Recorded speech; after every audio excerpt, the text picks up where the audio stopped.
जय हिंद। जय भारत। वंदे मातरम। मैं रविंद्र फौजी।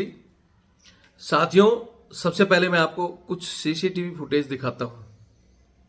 ये सीसीटीवी फुटेज है लखनऊ उत्तर प्रदेश की, जहां हमारे एक सूबेदार राम विनोद कुमार साहब, जिनके साथ कुछ दबंगों द्वारा मिलकर मारपीट होती है। वो अपनी ड्यूटी कर रहे थे और ड्यूटी में ये दबंग आते हैं, उनके साथ मारपीट करते हैं। मारपीट के बाद जब ये केस पुलिस स्टेशन में जाता है, सबसे पहले तो नियरेस्ट वहां रेलवे पुलिस थी, तो रेलवे पुलिस में कॉल किया गया, तो वहां एक एसआई और एक सिपाही लेकर वो पहुंच गए और दबंगों ने उनको भी पीट दिया। उसके बाद जय हिंद। जय भारत। वंदे मातरम। मैं रविंद्र फौजी। साथियों, सबसे पहले मैं आपको कुछ सीसीटीवी फुटेज दिखाता हूं। ये सीसीटीवी फुटेज है लखनऊ उत्तर प्रदेश की, जहां हमारे एक सूबेदार राम विनोद कुमार साहब, जिनके साथ कुछ दबंगों द्वारा मिलकर मारपीट होती है। वो अपनी ड्यूटी कर रहे थे और ड्यूटी में ये दबंग आते हैं, उनके साथ मारपीट करते हैं। मारपीट के बाद जब ये केस पुलिस स्टेशन में जाता है, सबसे पहले तो नियरेस्ट वहां रेलवे पुलिस थी, तो रेलवे पुलिस में कॉल किया गया, तो वहां एक एसआई और एक सिपाही लेकर वो पहुंच गए और दबंगों ने उनको भी पीट दिया। उसके बाद नहीं आप दिखाई जाएगी। दूसरा और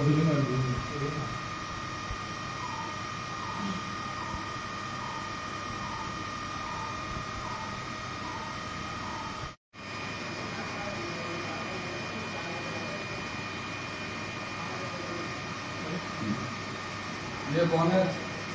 हाँ, देखे।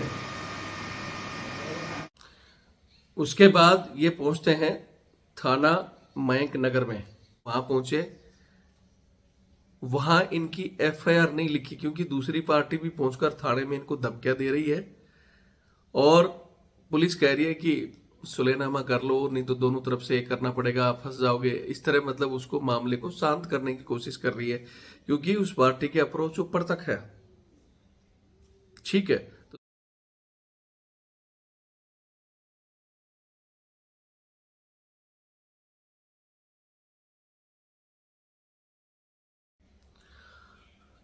अभी आपने जो ये छोटी छोटी 3 सीसीटीवी और साहब की जो तस्वीरें देखी हैं, आगे मैं आपको और पूरा सीसीटीवी और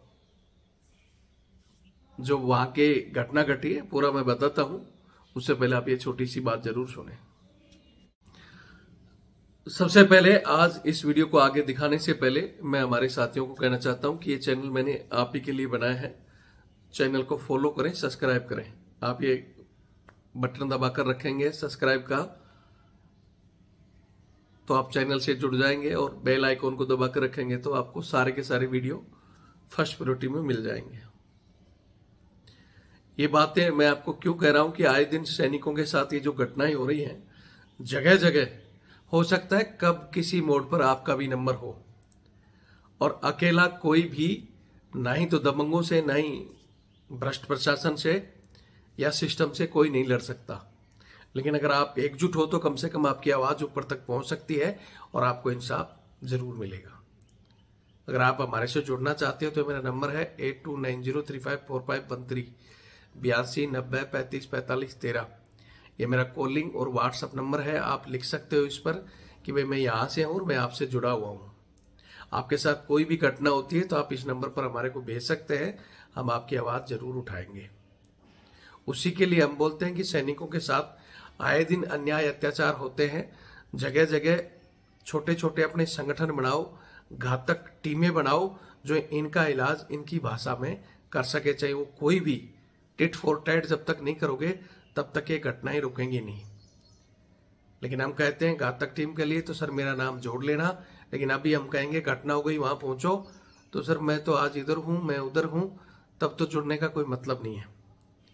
वास्तव में आपकी मजबूरी है तो बात अलग है, मजबूरी है तो वीडियो शेयर करो, कोई दूसरा भाई आएगा इनको इंसाफ दिलाने के लिए।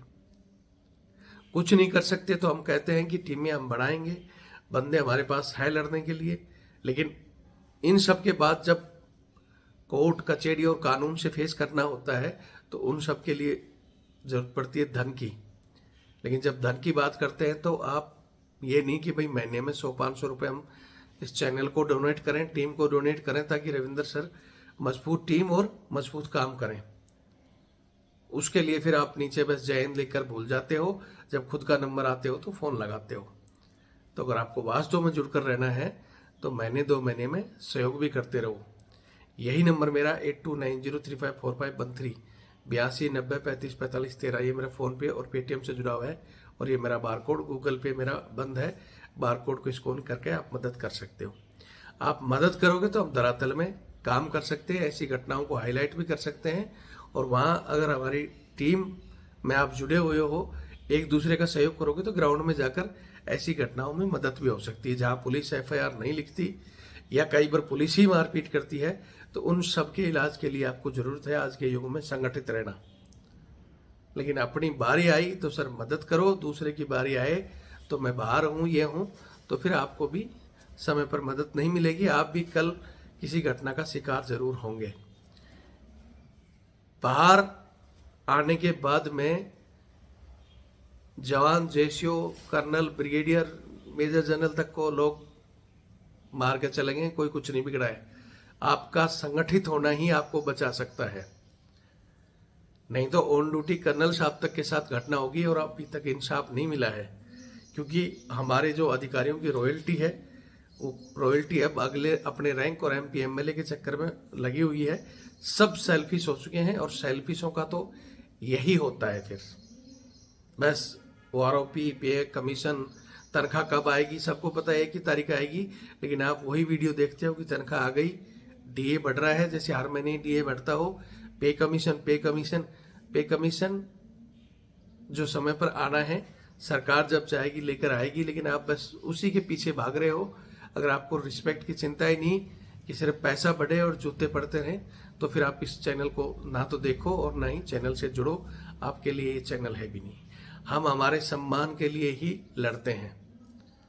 एक चीज जरूर कहना चाहूंगा कि हमारे सैनिक वहां ड्यूटी जब हमारे को बॉर्डर की मिलती है तो वो एक लड़ाई अलग होती है। वो लड़ाई आमने सामने दुश्मन से होती है, जिसमें आप डटकर लड़ सकते हो। लेकिन बाहर आने के बाद में आप आपके अंदर वही एक ईमानदारी, वही एक फौजी वाली हिम्मत रहती है कि मैं लड़ूंगा। तो लड़ोगे तो ये घटनाएं, अकेले रहोगे, लड़ोगे भी फौजी की तरह, संगठित भी नहीं रहोगे, तो फिर कोई बचा नहीं सकता आपको। या तो वो छोड़ दो, फौज की चीजें फौज में ही छोड़ दो, बाहर आकर भी आपको फौजी रहना है तो संगठित में रहो। फौज इसी चीज के लिए जानी जाती है, एक गलती करे सबको सजा, एक कोई ये कह दे कि आप जाना है तो सभी जाते हैं, तब वो फौज चल रही है। बाहर आकर भी इसी तरह आपको संगठित रहना पड़ेगा, और नहीं तो ये चीजें छोड़ दो। आपको इस घटना का मैं विवरण बता देता हूं।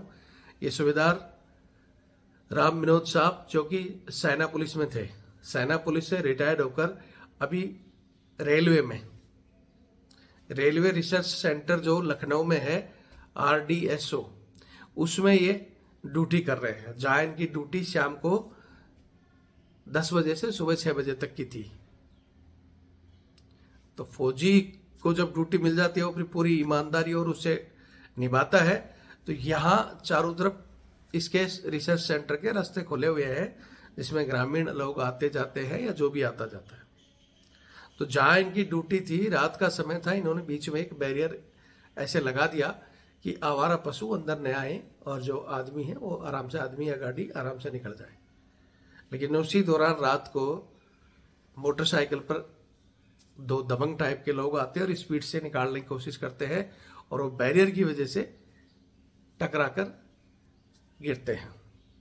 खुद की गलती ना देख के कि भाई बैरियर लगा है तो हम धीरे से निकलें, लेकिन नहीं, गिरने के बाद खुद की गलती ने होकर जाकर इनको बोलते हैं कि आपने कैसे बैरियर लगा दिया, जबकि रात को 11 बजे के लगभग का समय है। फिर भी उसी से आकर झगड़े और अपने बंदों को फोन कर दिया, नजदीकी कुछ दबंग वहां के ही बुला लिए गए और वो आते बिना कुछ पूछे, वो दबंग ये नहीं देख रहे कि सामने वाला एक्स सर्विसमैन है कि भाई वो अपनी ड्यूटी निभा रहा है, लेकिन नहीं, आकर उसी के साथ लड़ाई झगड़ा और मारपीट शुरू कर दी। इन्होंने इधर उधर बचकर अपना पुलिस को फोन किया, रेलवे को। रेलवे पुलिस ने भी अपनी जिम्मेवारी निभाई, एक एएसआई और एक कांस्टेबल सिपाही को भेज दिया, जबकि पता है भाई झगड़ा हुआ है और ऐसी चीजें घटनाएं घटती रहती हैं, तो इनको बल के साथ भेजना था, लेकिन ये 2 भेजे और वो लोग संख्या में ज्यादा थे, इनको भी कूट दिया, क्योंकि उनको पता है कि हमारी पहुंच ऊपर तक है, हमारा कुछ नहीं बिगड़ेगा। ठीक है, तीनों को मार कूट कर दिया। उसके बाद में साहब थाने में पूछते हैं, तो थाने में वो दबंग भी आकर धमकी देते हैं कि इनकी रिपोर्ट लिखी तो हम इनको जान से मार देंगे। पुलिस जो वहां की बोलते, मयंक नगर यूपी की पुलिस जो बोलती है हमने दबंगों को ठीक कर दिया, वो कहती है कि यार राजीनामा कर दो, हमारी तो ऐसे ही पुलिस भी पिटती रहती है, देखो ये रेलवे पुलिस वाले भी है और भी पुलिस वाले, इस तरह चलता रहता है, छोड़ो। फौजी ने बोला नहीं भाई, हमारे यहाँ नहीं चलता, हम इस तरह की वो नहीं करेंगे, आप रिपोर्ट लिखो। लेकिन इन्होंने रिपोर्ट तक नहीं लिखी। उसके बाद ये अपनी खुद की सरकारी उसमें मेडिकल करवा के आए हैं MLR। उसके बाद कमांड हॉस्पिटल में गए, वहां इनकी मेडिकल रिपोर्ट हुई है। ठीक है, शाम को कल इन्होंने जब मेरे को बताया शनिवार की घटना थी, तो मैं आपको बता दूं, बहुत से और भी साथी कॉल कर रहे होंगे, मैं पहले किसी काम के लिए पहले ही बाहर था और फिर रात को 12 बजे मुझे किसी काम से कोई डेथ हो गई थी ससुराल में, वहां जाना पड़ा, तो मैं कल दिन में वहां था। लेकिन इनका 3-4 कॉल आया, मैंने तुरंत उठाया, मैंने घटना का विवरण लिया कि भाई क्या है क्या नहीं। बोले सर ये घटना हो गई और पुलिस FIR भी नहीं लिख रही है। मैंने उनको बताया कि भाई SP साहब कौन है, SHO साहब कौन है, नंबर दो, जो भी कार्रवाई होगी हमसे करेंगे और आप लोग भी कोशिश करो। कल मैं वहां बिजी होने के बावजूद भी मेरे को समय मिला, तो मैंने जो अपनी कोशिश थी वो की। आज मैं रिपोर्ट उनसे मैंने भेजा है कि भाई क्या हुआ, पुलिस ने FIR लिखी है नहीं लिखी है। तो अभी सुनने में आया है कि सर देर रात वो कह रहे थे लिख लेंगे और FIR शायद लिख ली गई, तो उसकी कॉपी वगैरह मैं मंगा रहा हूँ, नेक्स्ट वीडियो में आपको डाल दूंगा। एक बार फिर कहूंगा कि ना ही रविंद्र फौजी और ना ही कोई जनरल, मेजर जनरल या कोई भी रिटायर होने के बाद में अकेला कोई कुछ नहीं कर सकता। आप संगठित हो, चाहे आप जवान हो, चाहे JCO हो, चाहे आप अधिकारी हो, बाहर आकर संगठित रह रहे हो तो ही लड़ सकते हो, नहीं तो इस तरह आपके साथ घटनाएं होती रहेंगी। कोई आपकी प्रॉपर्टी पे कब्जा कर रहा है, कोई राह चलते आपको मार रहा है, कोई दूसरी रंजिश में, जैसे वहां एक लेफ्टिनेंट जनरल को ही गोली मार के चला गया, कोई पुलिस वाला ही टक्कर मार के थप्पड़ मार देता है, कोई पुलिस वाले बाप बनने की कोशिश करते हैं। तो इन सब के पीछे एक ही चीज है, आपका संगठित नहीं होना। और सिर्फ पैसे की तरफ, रिटायर होकर कितने दिन पैसे लोगे, पेंशन लो, रुतबा रखो, लेकिन कोई रुतबे को थप्पड़ मार कर गिरा देगा, फिर वो क्या काम की। सैनिक बोलते हैं ना, नाम नमक निशान के लिए जाना जाता है, तो वो आप भूलो ना और संगठित रहो। आगे की अपडेट मैं आपको शाम को दे दूंगा जो भी होगी। और पुलिस को भी कहना चाहता हूं कि आपने FIR की है तो हमें उम्मीद है कि आप कठोर कार्रवाई करेंगे, ना कि नेताओं के दबाव से इस तरह की घटना को दबाने की कोशिश करेंगे। शाम को मैं डिटेल दे दूंगा जो भी होगी। वीडियो को शेयर करें आपको लगता है, क्योंकि रिपोर्ट लिखने के बाद में भी कार्रवाई तभी होगी जब ये चीजें वायरल होंगी और जनता तक पहुंचेंगी, वरना पुलिस इसको गोलमोल कर देगी। वीडियो देखें और शेयर करें। जय हिंद, जय भारत, वंदे मातरम। ठीक कहती है। फिर वहाँ तो मैंने फोन करने लगा, फोन 15 मिनट डेढ़ लगा फोन लगाने। मैं तो वहाँ से हट गया, वहाँ तो मैं देख लिया चेक होगा।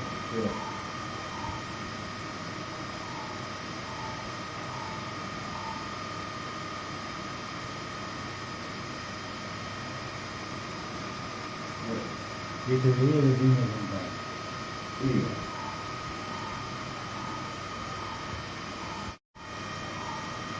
ठीक है, चेक होगा।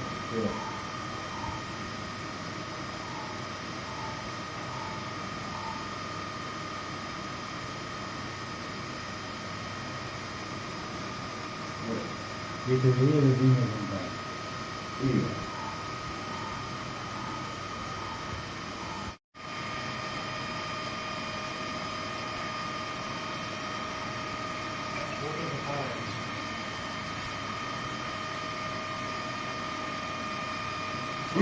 देखो एक किया ये इधर डालते जाते हैं हम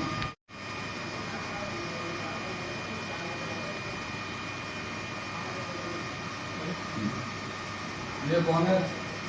हाँ देखे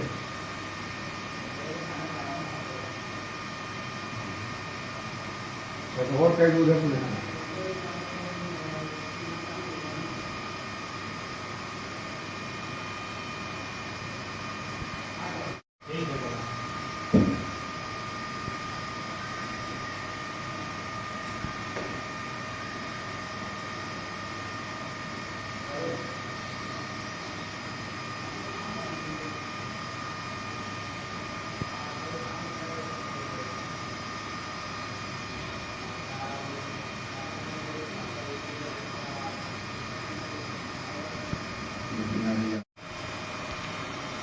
ये जो है ना लड़ाई जो ये इसमें नहीं आई पूरी, वहां से हटने के बाद की लड़ाई